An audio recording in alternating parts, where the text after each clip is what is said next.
I recently got the chance to Ride to Happiness at Plopsaland de Panne, and it was incredible. It's also become my new favourite ride, and you can watch this review to find out why. Let's start off with the theme.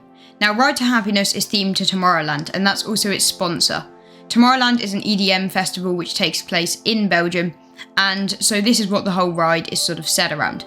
The whole theming of the area is quite minor, but it's sort of stylised and very surreal. It's very nice walking up to the station and seeing all this beautiful like landscaping and sort of the minor scenery pieces put around. It really does look nice. Now, walking up to the station, you will see the JoJo roll coming out of the station, which is essentially a slow barrel roll taken as you exit the station. And this is the first element on the ride, and this is where we're going to start our review.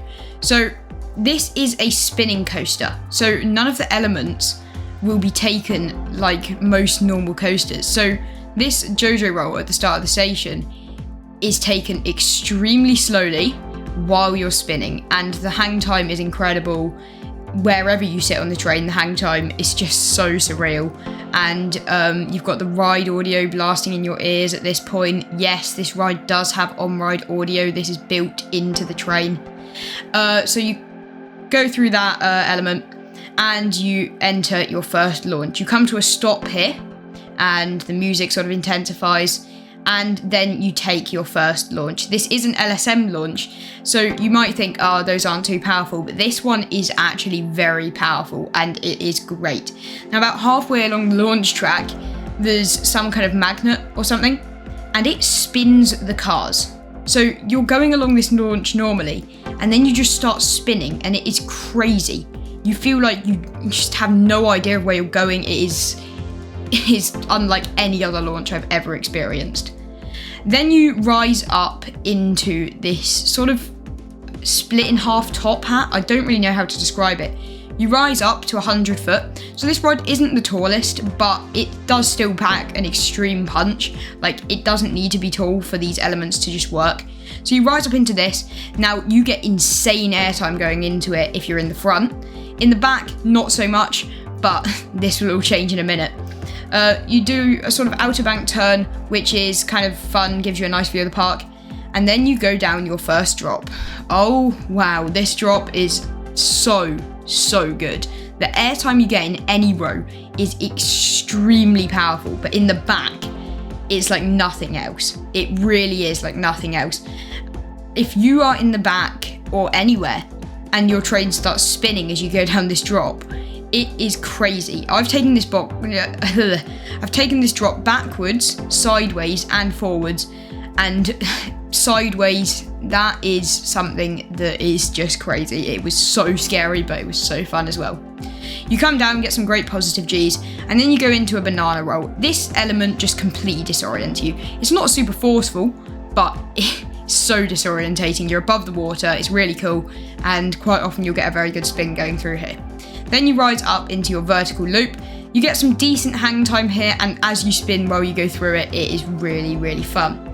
Then you enter a corkscrew. Depending on how the car is spun at this point, it can feel like you're doing a backflip or a front flip. It is really fun. And then you go through a little turn. This is the sort of only dead spot on the ride, but even it's not dead. You're still spinning, you're still having a lot of fun. And then you go into your second launch. Now, this is even better than the first one, in my opinion. It has an airtime hill halfway through it, and this is so powerful because quite often you take this sideways or backwards and it is crazy. This launch also has a decent acceleration rate, and then you rise up into an element I can't really give a name. It's pretty confusing. You sort of twist upwards, flatten out, and then go into a sort of dive loop. Now, this element can feel pretty standard if you're facing forwards or even backwards, but if you're facing sideways, you will have no idea where you're going. You flip, it will feel like you're flipping out of control, and it is insane. This is such a crazy element if you take it any direction other than forwards, honestly. Sideways, backwards, this element feels pretty crazy, and you always spin at least halfway through it, so it is a really good element. Then you drop down and you go into an airtime hill. This sort of twists into a turn at the end of it, but it's really, really powerful in any row, especially the front for this element. Then you go around a turn. This bit is pretty forceful. You go into a sort of mini overbank, and then you go into a double up into the brakes. Now, these, I think, are the strongest airtime moments on the ride, and quite often you will be taking these spinning or backwards or just even sideways, and it is crazy. You get thrown out of your seat twice, and these elements are just so powerful. Wherever you sit, it is insane.